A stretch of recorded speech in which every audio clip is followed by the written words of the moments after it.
Latch the windows, lock the doors, and put the kids to bed. It's time for another episode of Tales from the Garage. Okay, guys, I'm back. Man, I've had a lot of problems. I don't know what's wrong with this computer. This is an old Windows 7 computer. I've never had any problems until recently recording videos. This is now my fourth attempt. Fourth. You have to excuse me, my voice is a little messed up. I should never eat crackers before I try to do a video, and I always do, and I always got they're dry and they get stuck in my throat. And this is my second attempt tonight at doing this video, and my fourth attempt overall. So since my last Tales from the Garage, I've attempted to record 3 times now. The next take, the next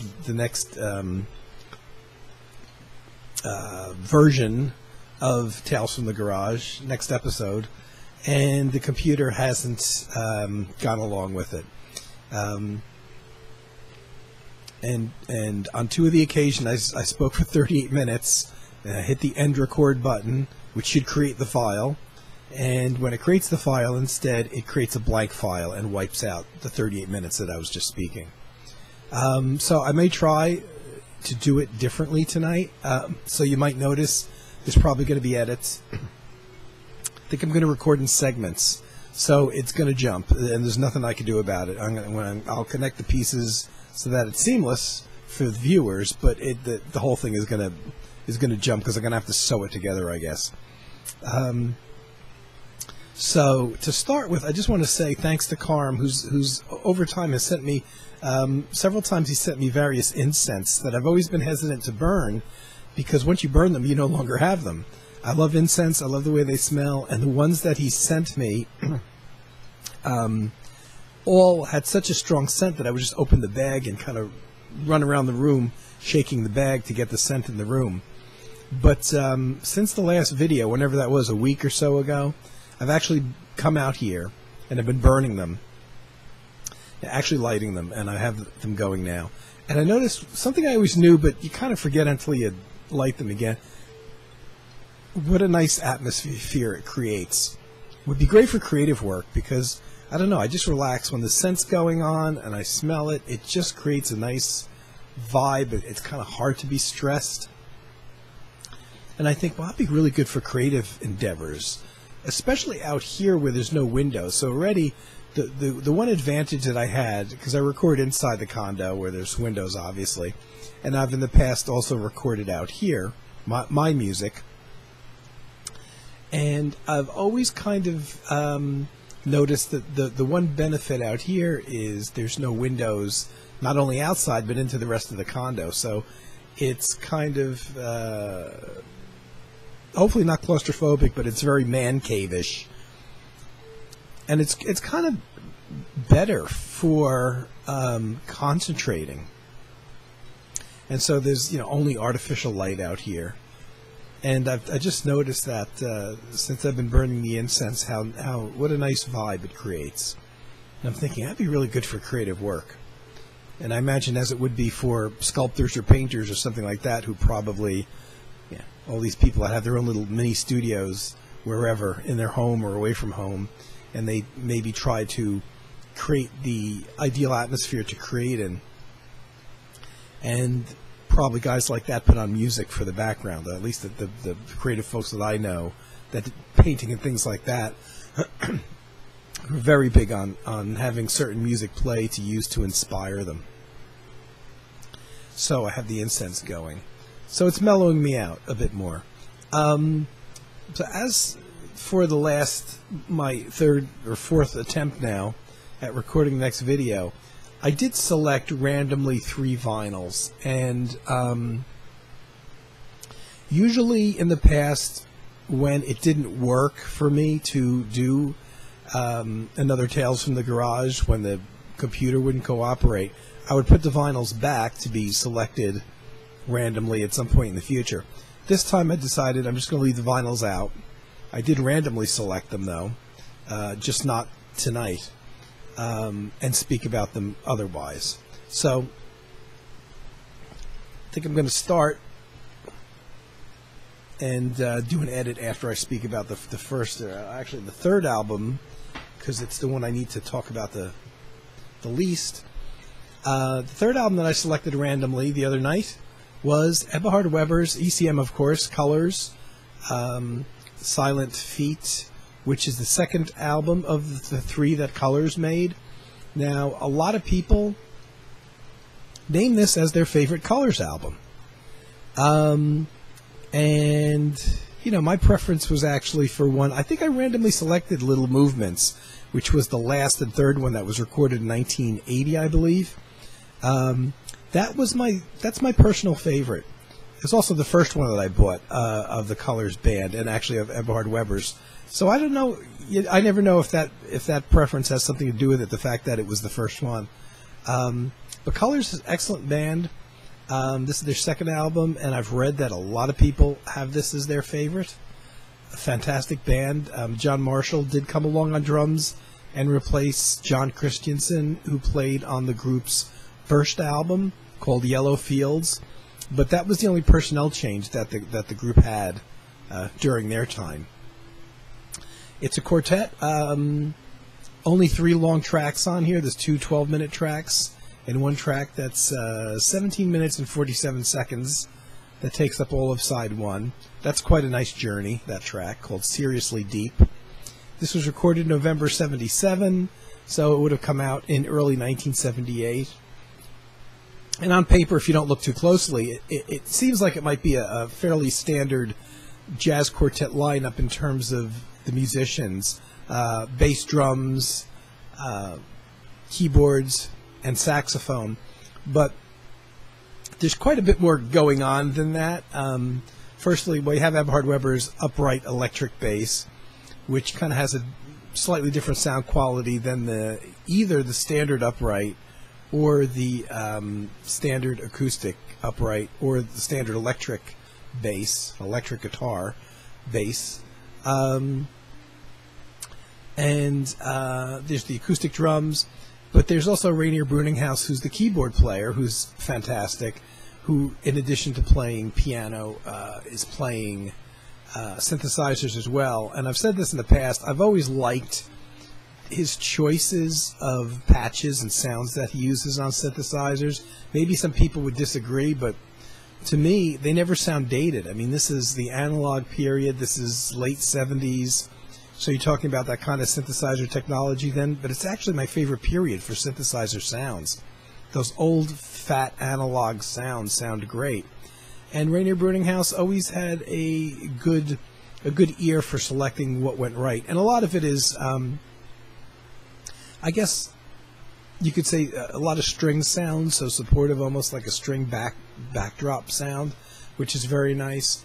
One thing I never get tired of, there's not a sameness to the sound throughout the album because of the various sounds of the electric keyboards being used in conjunction with the piano. And also the fact that Charlie Mariano, the late great Charlie Mariano, my favorite saxophone player, also plays wood flutes on here as well. So there's some nice variations in tone and settings used. I don't know if it's called it quite a world music vibe, but almost the wood flutes remind me of maybe like like Japanese flutes. You know, the type of wood flutes that Japanese music uses. It's got that effect on it, so it's not just saxophone. So there's not a sameness to the sound, and this is a good place, I think, for people that don't know Eberhard Weber really to start to appreciate his music. A little more accessible because there are drums and there's a rhythm section and standard improvising, whereas some of Eberhard's other albums are more compositional and don't have any percussion at all. No traditional rhythm section, or they may be solo bass albums, which, you know, it's a certain kind of person, I guess, that can listen to a solo bass album. So this is one of his more, I think, accessible things for people kind of diving in or people not really familiar with avant-garde jazz. Excellent album. I'm glad I have. Of course, I have it on CD. And there's the group. There's the guys. as they were. Actually, they're all still with us, except Charlie Mariano there, all the way on the right.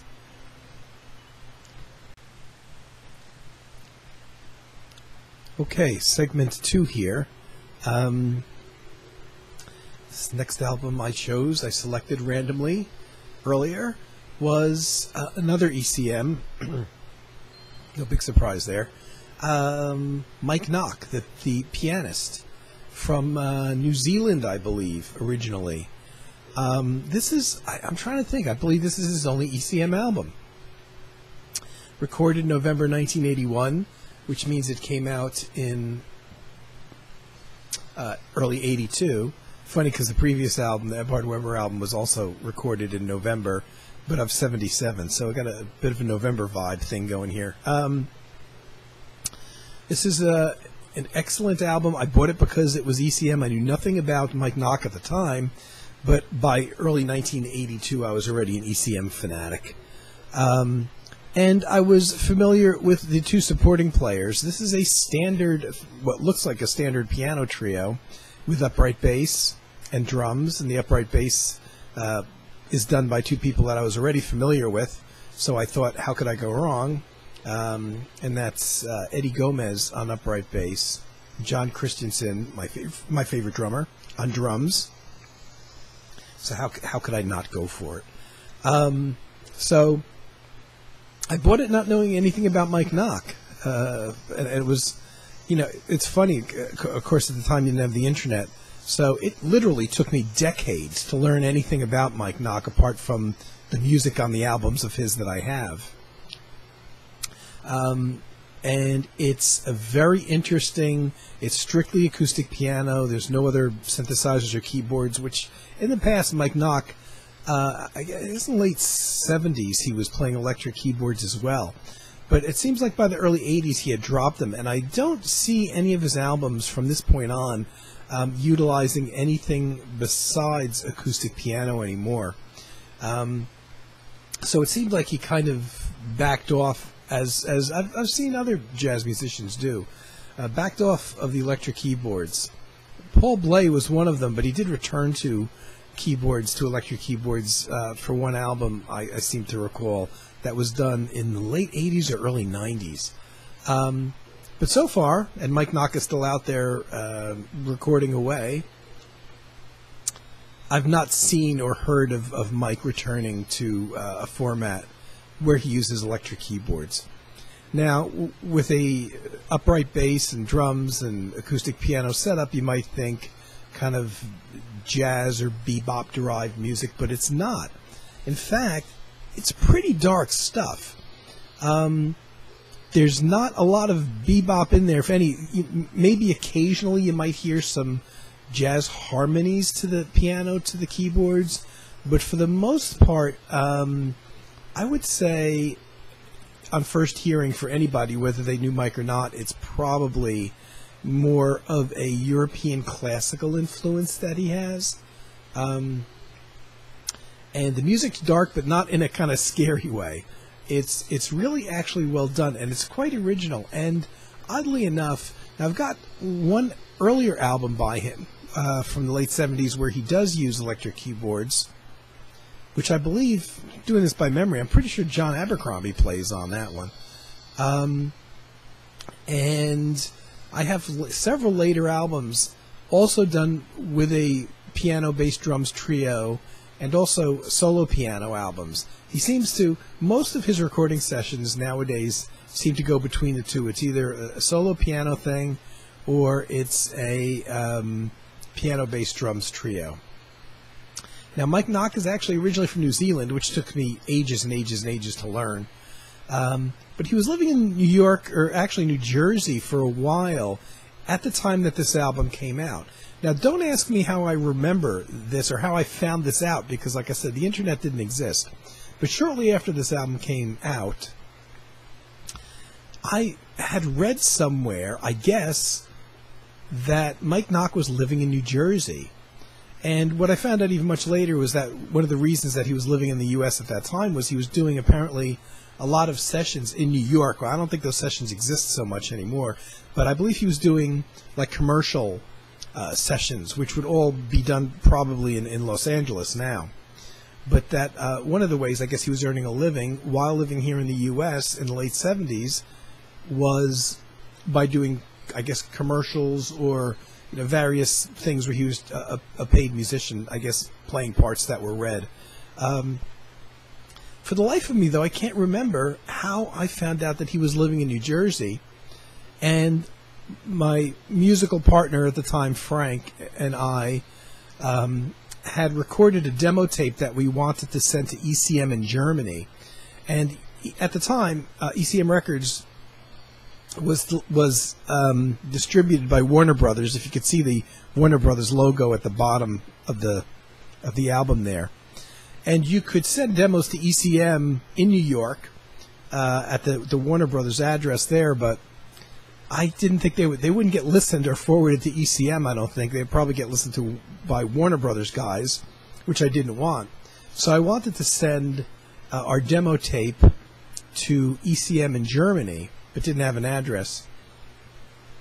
So, and I don't know how I heard that Mike Knock was living in New Jersey at the time, but I called information and actually got his number, which I don't think you could do now without knowing what town he lived in. I don't think I knew what town he lived in. It wasn't in my area, I seem to recall. And even though I'm really close to New York City, for some reason I don't think he was living in my area. And we called him out of the blue, and it turns out he was a really nice guy. Called him in the middle of the day, like in the afternoon, some weekday.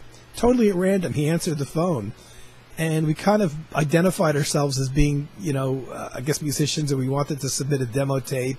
And, we knew his music through the ECM label, and we liked it and all that. But how many people would really be responsive to a random call from a stranger like that? He was really nice, though. And don't ask me why I thought that he would even know what the address of ECM in Germany was, just because he had recorded for them. He didn't need to have their address. If he's going to receive any kind of payments for his albums, they're going to come to him through the mail or whatever. But oddly enough, he had the address, and he gave it to us in Germany. And we sent our demo tape to Germany as a result of speaking to Mike Knock and our random telephone call. Really nice guy. And ever since then, I've been an even bigger fan, because he was just so nice to these guys that called that he didn't know, randomly got his phone number out of the book, and we never did bother him again. Now, I don't know how long he stayed in the States. I want to say, and that was the early 80s, because that was right after this album came out. But apparently he's lived in Australia now for quite some time. So he's a real global trotter. And I guess as a lot of musicians are, and a lot of musicians will go, I guess where the work is, or where it's easy for them to get club gigs or studio gigs or whatever it is they're looking for to get by.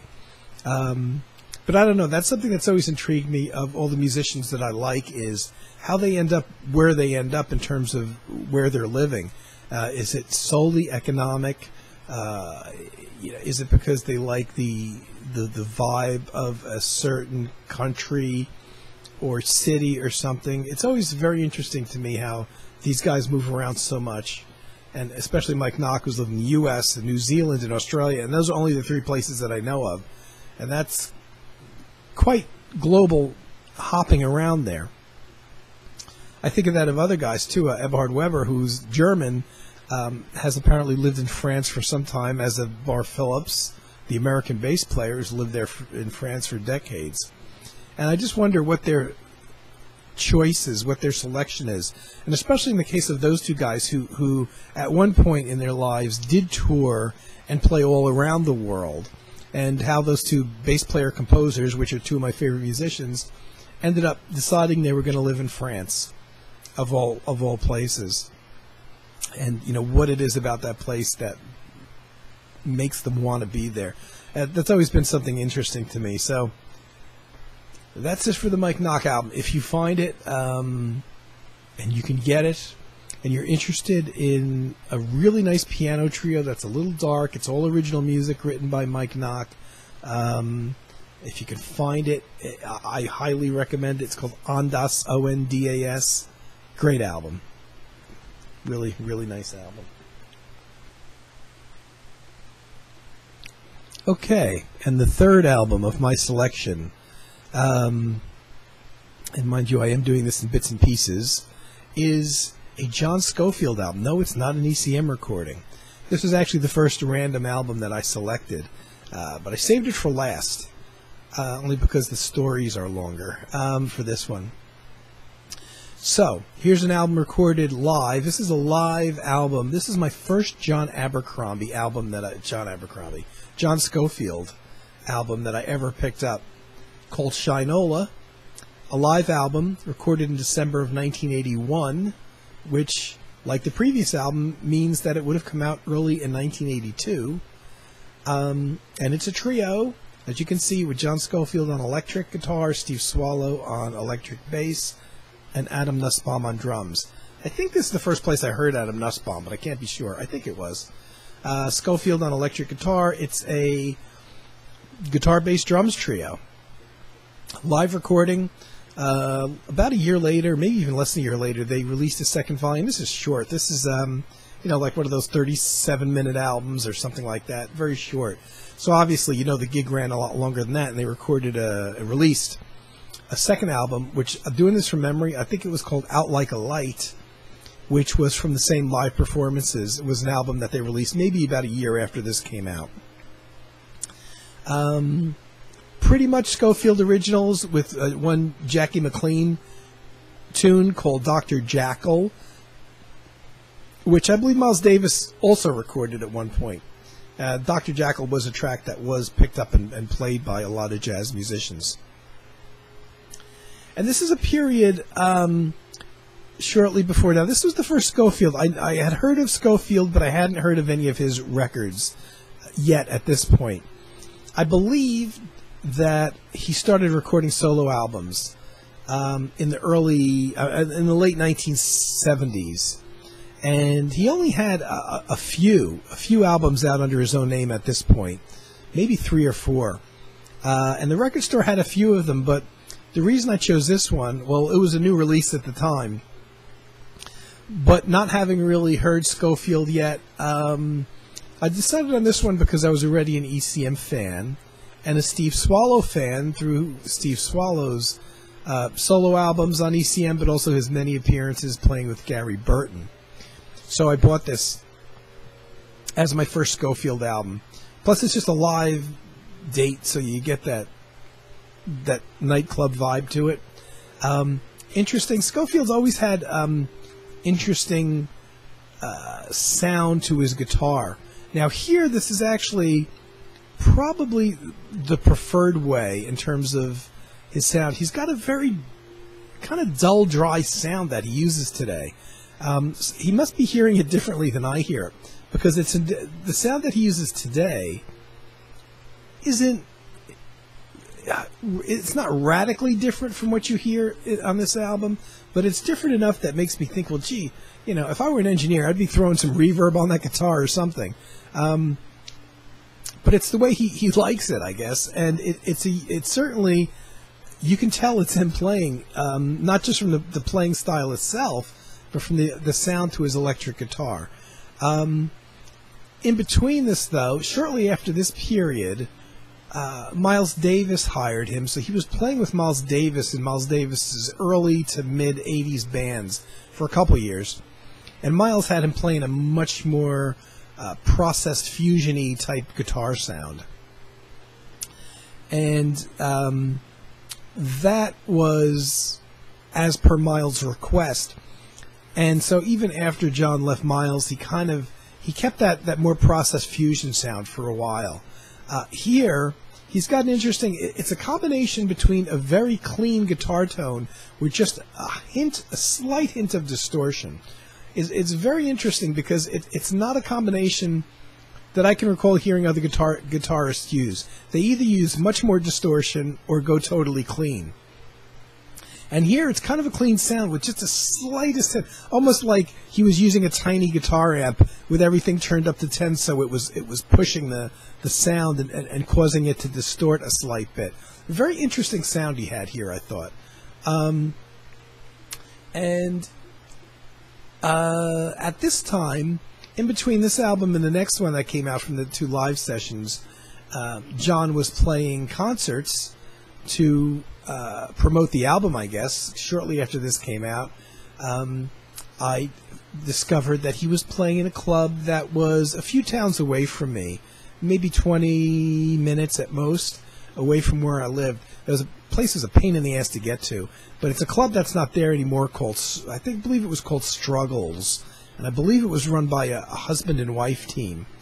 And it was a strange club in its location on a corner.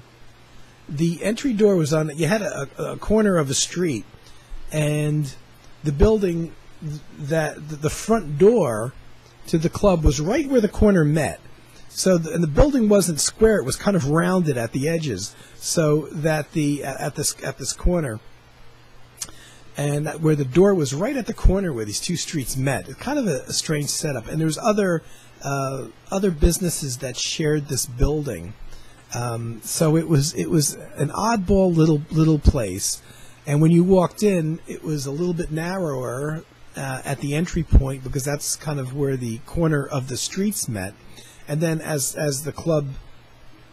you looked down the club got wider, and at the back of the club, all the way at the back, was the stage. And I mean a mini stage. And the funny thing is, I don't even know how the hell they got that to be a jazz club because it was so small that I can't see the stage fitting more than 4 people. And yet everybody played there that went through there.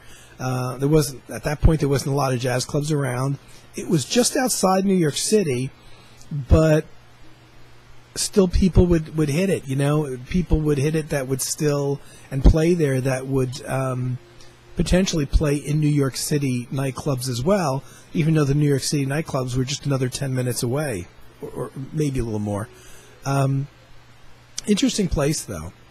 And I remember, and I seem to, this number sticks out in my memory because I seem to remember at one point reading that the club had a capacity of about 75 people, and I can still picture. I only went there, I think once, possibly twice, but I think I only went there that one time to see Schofield, and I still have as vivid a memory as if I had taken a picture of the place, of what it looked like. The standard round little tables that could fit maybe 4 people, but not very big, and I guess maybe the 75 person capacity was probably sounded correct to me.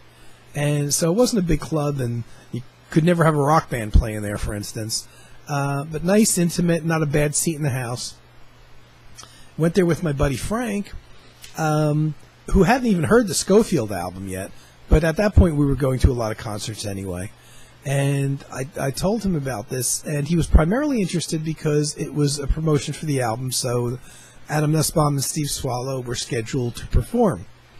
And Frank, as well as myself, were already ECM fans, and kind of, I think the big push for Frank, and for me as well, really was to go see Steve Swallow play. Because Steve, I don't know to what extent he ever did really solo shows, and he plays with Carla Bley a lot, but I don't know to what extent Steve ever went out and did tours of his own band with him as a leader. So, and we had Steve's many ECM recordings at that point. So we went to the concert only to find out Steve Swallow didn't make it. And I remember asking at the time what happened. And I think it was just simple, like he came down with the flu or something like that. But in his place, they had, instead of the electric bass, which Steve Swallow played, they had a guy named Ron McClure. I had heard of Ron McClure, but I don't think I had ever heard him play on anything. Now, he was, besides being a jazz musician, a studio musician. So he would record for many pop bands and R&B bands or whatever as a studio musician. But I don't think I'd ever actually heard him play on anything that I'm aware of. And the nice thing about Ron McClure filling in for Steve Swallow was that instead of being an electric bassist, he was an upright bass player. Well, my buddy Frank, who came along to the show, had just switched from electric bass to upright. So in a way, that was an even bigger plus, because now he could get up close and kind of see a real jazz upright bass player and do his thing. And it was nice. You would never know that Ron McClure was a fill-in guy. I don't know how much rehearsal they got, but I would have never guessed that that the three of those guys hadn't been playing together for quite a long time. From what I recall, memory could be faulty, but I don't think it was. I don't think it is. The band did 3 sets of about 45 minutes, which we stayed for all 3. And at each set, they played 3 songs. So that'll tell you how much they stretched out. So you're talking about 15 minutes per song, which sounds about right in terms of what I recall. Obviously, a lot of long guitar solos, a lot of long bass solos, and drum solos as well. Quite interesting to see. I don't even think they adapted that approach simply because Ron McClure was a fill-in bass player. I get the feeling that if Steve Swallow had been there, it would have been the same in terms of how much they stretched out on the material. After the first or second set, I'm not sure. I think it was the first set. The band was taking breaks in between, and they would disappear behind this tiny, tiny little stage. And as a matter of fact, it's interesting that Scofield had such minimal equipment. He just had one single electric guitar and a very small guitar amp. About that big, and about that tall or something like that. Very familiar to, and I've got one the same size sitting right at my feet, but I can't get the camera down there. More of the kind of thing that electric guitarists use for practice, but in a jazz club, it was actually loud enough. And Scofield had it sitting on a chair so that it was perched a little bit higher, closer to his ears so he could hear, because with an amplifier that small, if it's down on the ground just projecting out front, he probably couldn't hear it well enough to really hear what he was doing. So he had it perched up on a bar stool, which was kind of cool, and kind of tilted a little bit so he could hear it better. But that was it, the minimal equipment. I guess the bass may have been mic'd through a very, very small overhead kind of PA system, because I don't remember seeing any bass amp or anything for the upright bass. And I don't think the drum, this is how small the club was, I'm fairly sure the drums were not mic'd at all. Just what you heard was coming off the stage. That's how small the place was. So the band would play their 45-minute set and disappear, walk out the back of the stage and take a break. And I realized that, I don't know, as small as the club was, I don't think the musicians' back room there, just because of the construction of the building, would have had any windows or anything. I think it was very small, and because there were businesses attached to the building behind it, I don't think there was any way that there could have been any windows. So what I discovered is Frank and myself decided to take a break and just go out for some fresh air in between the band's sets. So we walked out the front door, which was the only door to the club, and that we knew of, only to discover all 3 of the band musicians, Scofield and Adam Nussbaum and Ron McClure, standing right there. And it was like, didn't expect to run into them, which gave us the opportunity to talk a little bit to them. And I remember asking what happened to Steve Swallow, and I don't really recall the answer, but it was something simple, like I believe he had come down with the flu or something. And so I got to talk to Ron McClure a little bit as well. As a fill-in bass player, now, we had noticed when he was playing that he had a bow for the bass that was there's a little pouch that attaches to an upright bass so that you can store your bow, but he hadn't used it at all during the whole first set. And so I asked him, because I knew, especially my buddy Frank, who was just really starting out on the upright bass, and he had a bow, and I definitely wanted him to use it in our music because of the extra colors you can get by using that, which is a real advantage of the upright bass over the electric bass, by the way. And so I asked Ron McClure if he had any plans on using the bow. He says, well, if you want to see me use it, I'll use it. Just like that. So a few minutes later, go back inside. The band comes back for the second set, starts playing. And the very first bass solo on the first track, on the first song that they played in that particular set, Ron McClure pulls the bow out and plays the entire bass solo part using the bow, which is just real nice. He's just a real nice guy. So after that, I kind of went out of my way to seek out some of his albums. As a matter of fact, up on my page, and it goes back to well over a year ago, but I actually posted a Ron McClure album that he did as a leader that is there for everyone to hear, full of mostly, I think it's Ron McClure originals. But there is an album up on my Cosmic Pickle page that you will see that's a Ron McClure solo album. It's a trio. Again, it's a guitar trio with John Abercrombie, not John Schofield, but John Abercrombie playing guitar, and a drummer that I'm not really familiar with, but it's another interesting bass drums guitar album. And a Ron McClure-led solo album. And it's an excellent album, and like I said, I do have it in full up on my Cosmic Pickle page. You have to look for it. I posted it over a year ago.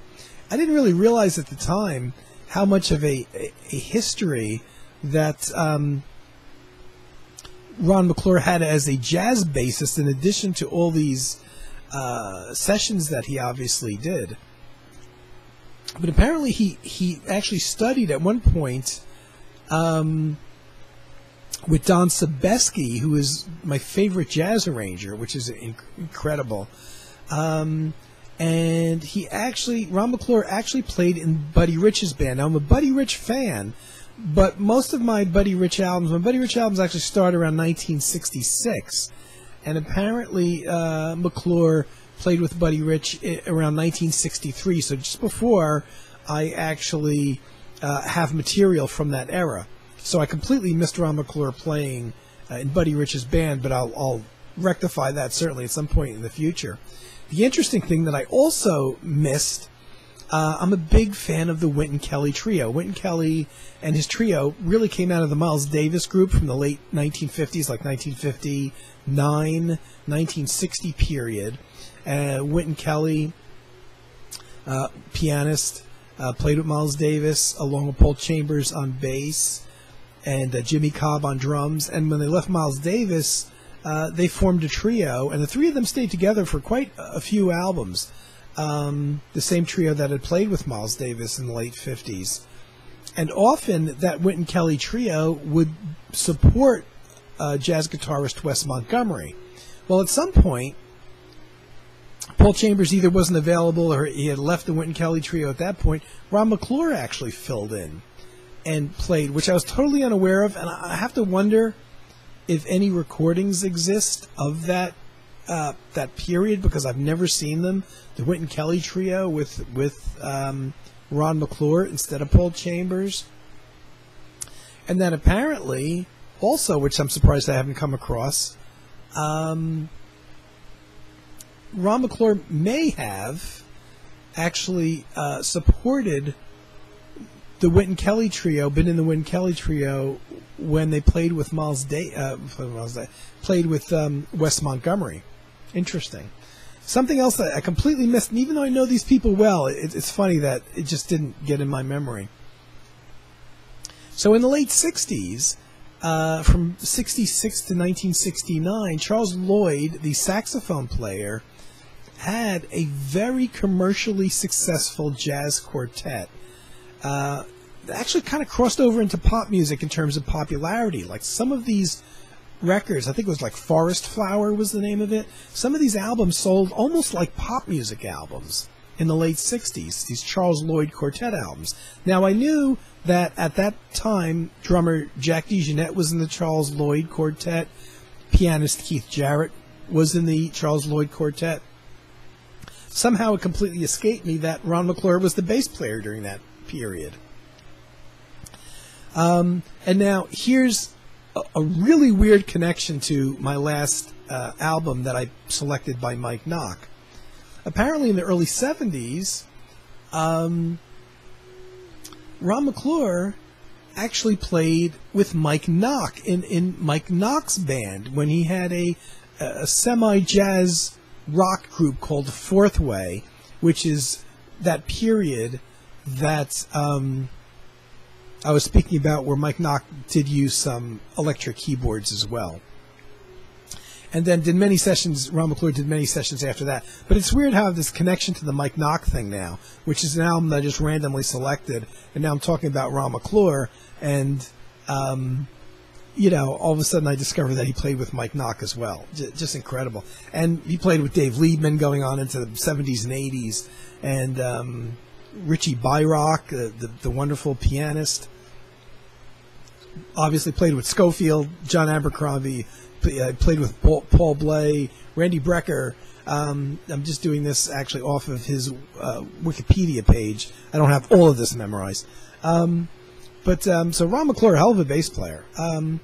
And one other story that I had to tell before I go is that shortly after seeing Scofield play and getting to talk to him, at the same time that the Shinola album came out,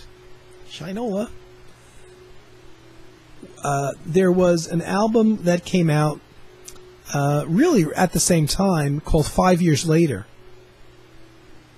which is a duet album with John Abercrombie and Ralph Towner. And both of those guys were living in New York City at the time. So I guess they would do occasional gigs together when they weren't necessarily doing a full-out tour, simply because they lived in the area and there was no logistics to setting up a tour. They would simply go home at the end of the gig. So 5 Years Later comes out roughly at the same time as the Shinola album, and roughly at the same time John Abercrombie and Ralph Towner did this gig to support or promote the album in New York City, and Frank and I went. And at this club, they would do, like a lot of clubs, 2 shows a night. And we always got tickets for the later show. And so the first show was going on, and Frank and I are sitting just across the street. And this wasn't a big, this is in the village, in Greenwich Village. So the streets weren't the big city streets that you're thinking of when you think of New York City. They were smaller streets. So just across the street, we're kind of sitting on a bench and hanging out. And while the first show is going on of the Ralph Towner, John Abercrombie duet, we're just waiting for that one to let out so we could go in for the second show. And we happened to be sitting right across from us, a couple feet away from us, was a pay telephone. Now, at the time, early 1980s, nobody had cell phones. And we see this guy walk out of the club before the gig is up, before John Abercrombie and Ralph Towner are still playing, obviously. This guy walks out by himself, walks across the street, comes across the street to use the payphone. He's standing about 2 feet away from us. And I'm looking at it, and I'm like, holy crap, that's John Scofield. So I wait until he gets off the phone, and just as he's ready to walk back into the club, say, hey, John Scofield, and he turns around, and he's like, yeah. I said, oh, we just saw you a couple weeks ago and play in New Jersey. Real nice guy. And he said, are you going in there to see that, pointing to the club?